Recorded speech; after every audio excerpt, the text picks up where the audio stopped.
Ils sont ingénieurs, biologistes, avocats. Jamais ils n'avaient tenu une arme, ni même volé en hélicoptère. Ces scientifiques en treillis militaire sont candidats pour intégrer l'unité d'élite de l'IBAMA, l'Institut brésilien de protection de l'environnement. S'il vous plaît, la tête du fusil vers le bas, surtout pas en direction du pilote de l'hélico. Voilà, toujours pointé vers le sol. Le groupe spécialisé d'inspection de l'IBAMA est unique au monde. Il est composé de jeunes universitaires titulaires d'un diplôme supérieur. Vous êtes biologiste? Oui. Et qu'est-ce que vous faites ici avec un fusil à la main? Et c'est mon rêve de faire partie de ce groupe, pour protéger l'environnement, pour lutter contre les crimes en Amazonie. C'est pour ça que je suis ici. Leur objectif, tenter d'enrayer la déforestation en Amazonie sans y perdre la vie. Pour cela, ces jeunes recrues vont devoir suivre une véritable formation commando. De ces 20 candidats venus de tout le Brésil, seule une poignée intégrera l'unité d'élite. Quand j'étais étudiant en biologie, je travaillais sur des chimiothérapies, sur des cancers. J'étais rivé sur des microscopes, un vrai scientifique de laboratoire. Je travaillais assis toute la journée. Entrer dans ce groupe de forces spéciales, c'est une nouvelle voie, un nouveau monde pour moi.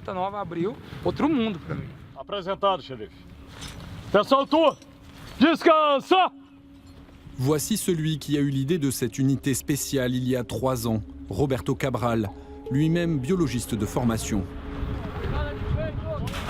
Pour démanteler les mines d'or clandestines et les zones de déboisement sauvage en Amazonie, l'IBAMA peut faire appel à l'armée et à la police en soutien. Mais si Roberto Cabral a décidé de recruter des scientifiques et d'en faire des soldats, c'est pour qu'ils soient capables de mener des enquêtes sur les crimes environnementaux. Les missions que nous menons sont parmi les opérations de contrôle les plus extrêmes qui existent. Nos actions sont ciblées, nous nous rendons sur les lieux qui représentent une menace et très souvent nous détruisons tout. Nous essayons d'éradiquer le mal à la source. Les criminels sont motivés par l'argent, on doit les traduire en justice. Il est très important que ces agents qui agissent sur le terrain soient capables d'expliquer ce qu'ils ont constaté face au juge.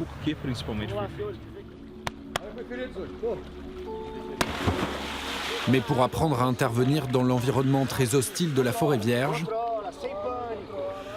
les candidats sont poussés au bout de leurs limites. 45 jours de tests physiques et techniques éprouvants pour sélectionner les meilleurs. Notre objectif, c'est que ces agents que l'on forme se surpassent.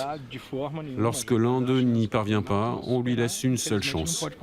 S'il n'y arrive toujours pas, il ne peut pas faire partie de l'équipe. On ne garde que ceux qui donnent tout ce qu'ils ont. C'est ça l'idée.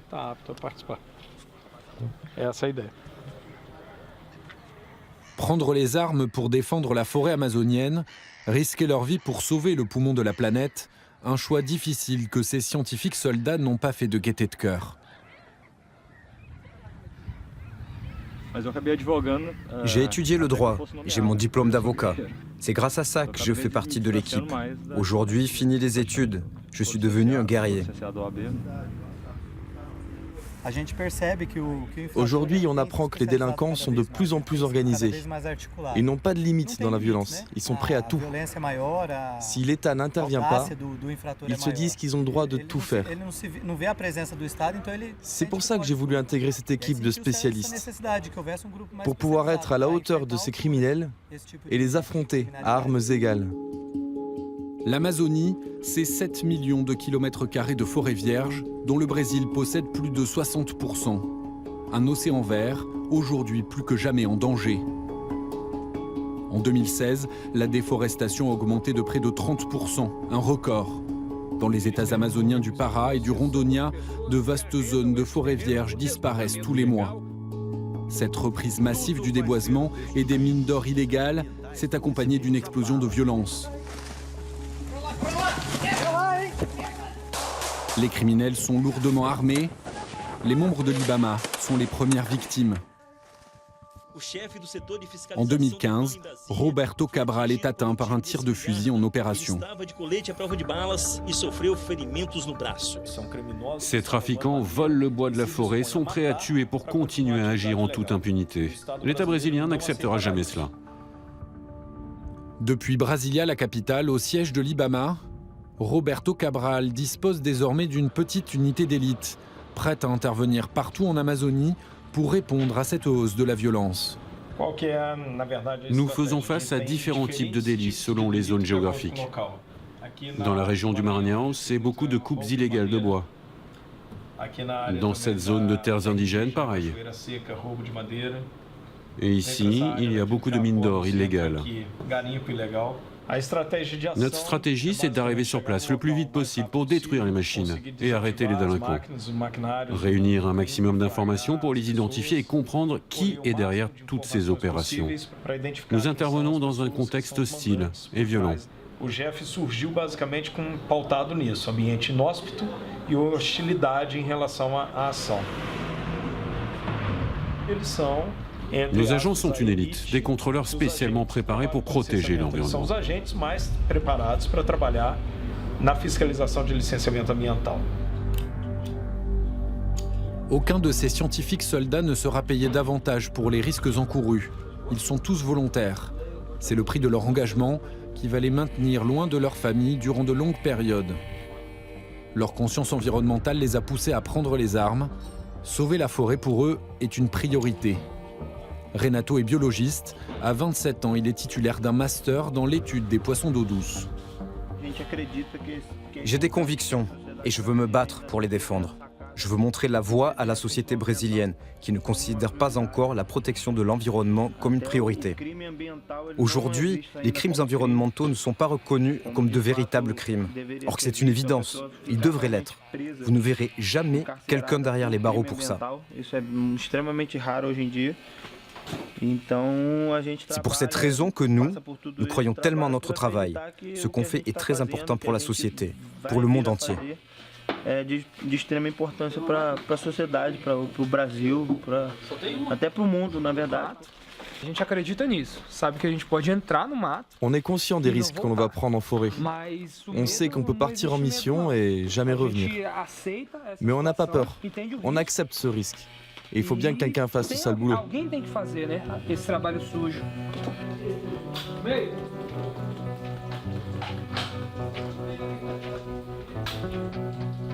Mais la motivation de Renato, Ricardo et les autres recrues va être mise à rude épreuve. La sélection est impitoyable. Les uns après les autres, les candidats craquent. Ceux qui restent deviennent des experts des interventions en milieu hostile.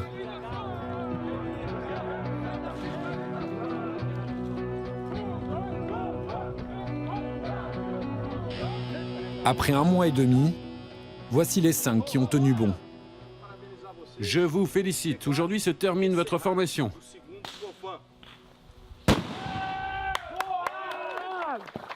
Renato et Ricardo, les 2 jeunes biologistes, ont réussi leur pari.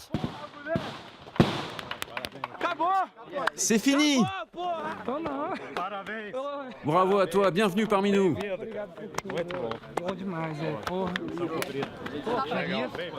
C'est génial, je voulais faire partie de cette équipe pour tellement de raisons. On dirait que le plus dur est passé, mais en fait, le plus dur reste à faire. Ici, à l'entraînement, quand on se trompait, on se faisait juste engueuler et ils nous faisaient payer. Mais en opération, si on se trompe, on meurt. On peut être séquestré, provoquer des accidents, le plus dur commence. Les nouvelles recrues du groupe d'élite sont reçues en grande pompe au sein de l'Institut de protection de l'environnement. Treillis, fusils et hymne national, la militarisation de l'IBAMA est aujourd'hui assumée par les autorités brésiliennes. Défendre l'environnement, les armes à la main, serait selon son directeur l'unique solution. Le Brésil connaît une situation politique très difficile depuis 3 ans, avec beaucoup d'instabilité. C'est sûrement l'un des moments les plus difficiles de l'histoire du pays. Nous espérons que tout se stabilise, qu'on mette enfin un frein à la déforestation, comme le gouvernement l'a déjà promis.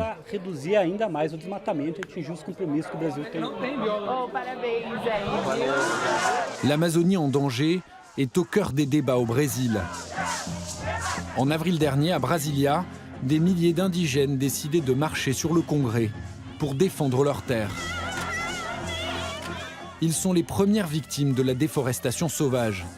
Depuis le début de l'année, 61 indigènes et défenseurs de l'environnement ont été tués en Amazonie, dans l'indifférence générale.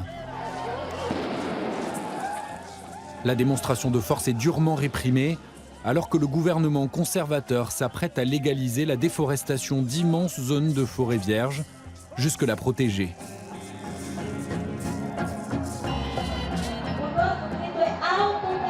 Nous, habitants de ces terres, nous exigeons que l'on reconnaisse qu'elles sont à nous. Sans la terre, nous ne pouvons pas survivre. Sans la terre, nous cessons d'exister car nous perdons notre identité. Et sans notre identité, nous ne sommes plus un peuple traditionnel. Tout ça nous est reconnu par la Constitution brésilienne. Mais au Brésil, le lobby de l'agrobusiness est tout puissant. C'est le groupe des députés surnommés les ruralistes, auxquels appartiennent les grands propriétaires terriens. Ils sont à l'origine des propositions de loi visant à assouplir les règles qui limitent la déforestation de l'Amazonie.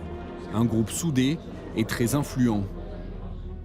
Valdir Colato est l'un de leurs représentants. Il n'a pas vraiment de scrupules.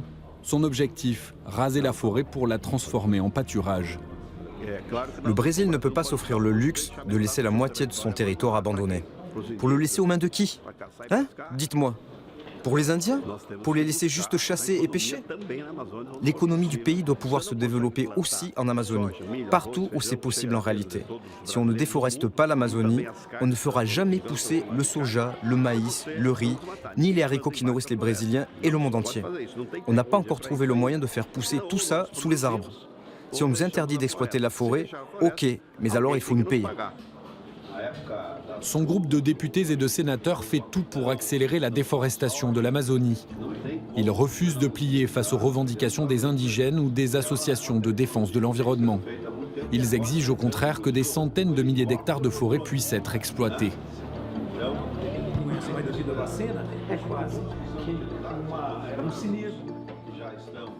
Et que pensez-vous de l'action des unités de protection de l'environnement ? Pour nous, ce sont des obstacles. Ils ne connaissent rien à la réalité du terrain. C'est des citadins qui ne connaissent rien à rien, surtout à la forêt. Comment on y vit et comment on y travaille. Et ils édictent des règles impossibles à appliquer.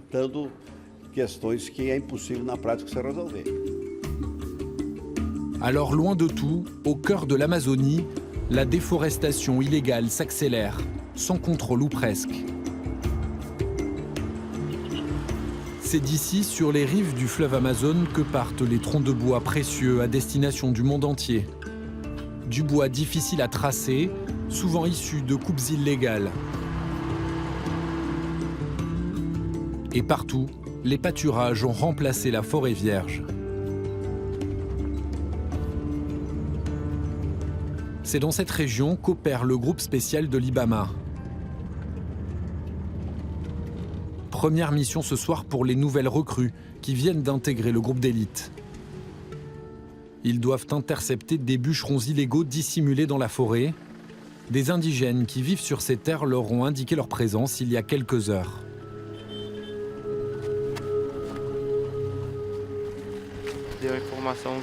On a reçu une information. Il y aurait un ou plusieurs tracteurs suspects, à 4 km environ dans la forêt. On ne sait pas pourquoi ils travaillent en pleine nuit. Donc là, on envoie nos équipes pour essayer de les localiser. Un sentier a été tracé dans la forêt, mais les bûcherons ont disparu. Tiens, regarde, des traces là. Ces tracteurs servent à évacuer les arbres abattus. Le bois est coupé et le tracteur rapproche les troncs d'arbres des camions, qui eux ne peuvent pas rentrer dans la forêt.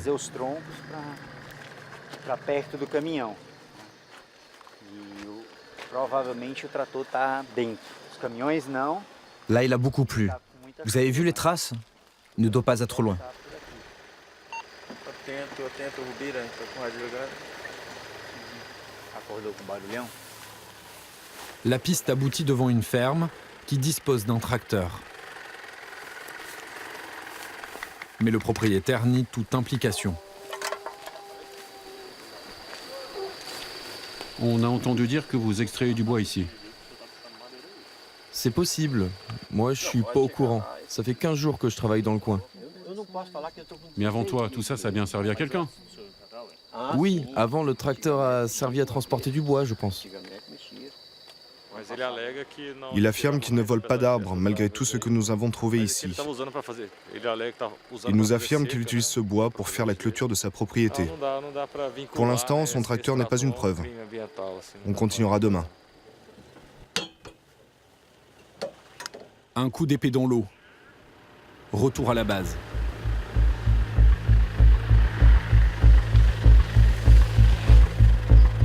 Le lendemain, branle-bas de combat. L'équipe s'apprête à partir en mission contre des chercheurs d'or illégaux. C'est la plaie de l'Amazonie. Le mercure qu'ils utilisent contamine gravement la forêt. Mais cette intervention, héliportée, risque d'être extrêmement dangereuse. Renato, le jeune biologiste, va y faire son baptême du feu. L'équipe va intervenir dans une zone indigène, des Indiens qui protégeraient des mineurs en échange d'une partie des profits. Ils sont prêts à tout. Souvenez-vous, ils se pensent au-dessus des lois, surtout celles de l'homme blanc, comme ils disent. C'est pourquoi nous sommes munis d'armes non létales, des bombes lacrymogènes et des flashballs, pour assurer la sécurité de notre équipe et veiller à ce que nous puissions accomplir la mission. À aucun moment nous n'entrerons en conflit frontal. Si on voit que la situation devient critique, on suit les consignes, on dégage et on décolle.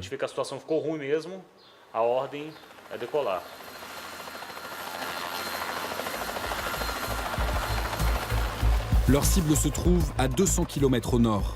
L'IBAMA a décidé de déployer d'importants moyens. 2 hélicoptères et 15 hommes sont envoyés sur place.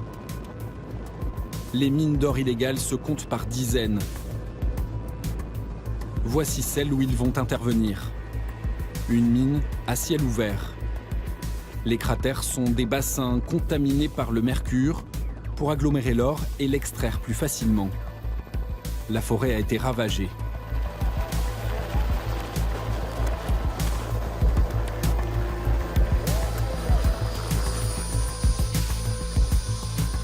Les agents ratissent rapidement les lieux à la recherche des mineurs qui ont disparu à l'arrivée des hélicoptères.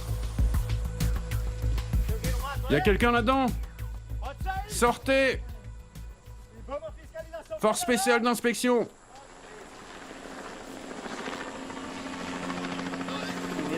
On va essayer de découvrir à qui appartient tout ce matériel. Le temps est compté, en moins de 20 minutes, les hommes doivent obtenir des preuves, détruire le matériel et filer, avant que les employés de la mine ne reviennent en force.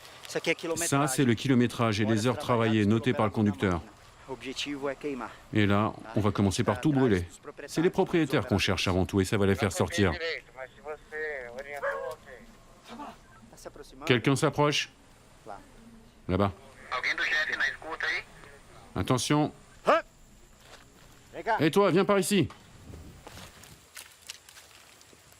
L'un des employés de la mine est sorti de la forêt où il s'était réfugié. Il est fouillé et interrogé. C'est à qui tout ça? C'est quoi le nom du proprio? C'est Anderson. Anderson? Et il est où le Anderson? Il est dans le campement derrière. Là, juste là? Ouais, il a loué la machine et nous on travaille pour lui. Tu te fais combien par semaine? Environ 1300 €. 1300 € par semaine? Tu sais que je pourrais te condamner pour crime contre l'environnement? Hein? T'as pas l'impression de savoir? Non, je savais pas. Non, si je le savais, je serais resté caché dans la jungle. T'es au courant qu'en plus d'avoir une amende, tu pourrais aussi aller en prison? La mine s'étend sur plusieurs hectares. Les arbres ont disparu. Reste un paysage pollué par le mercure. Les dommages sont irréversibles, principalement ici, juste à côté des rivières. Ces exploitations minières changent toute la dynamique des cours d'eau. Ils détruisent tout l'écosystème. L'eau d'habitude, elle est cristalline. Là, elle est trouble, sale et avec du mercure. Les habitants de la région qui utilisent cette eau s'exposent à de hauts risques. Cette eau est complètement contaminée. L'impact est à long terme. Il faudra beaucoup de temps et beaucoup d'argent pour tout retrouver comme avant.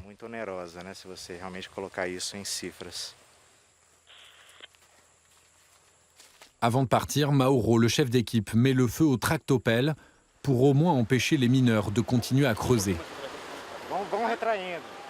Allez, on recule.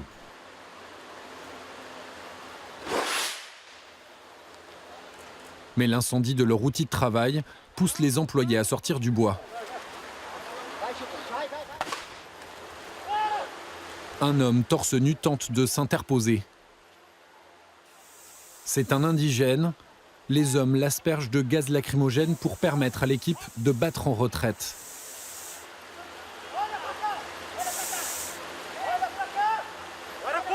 Allez, reculez, reculez, vite!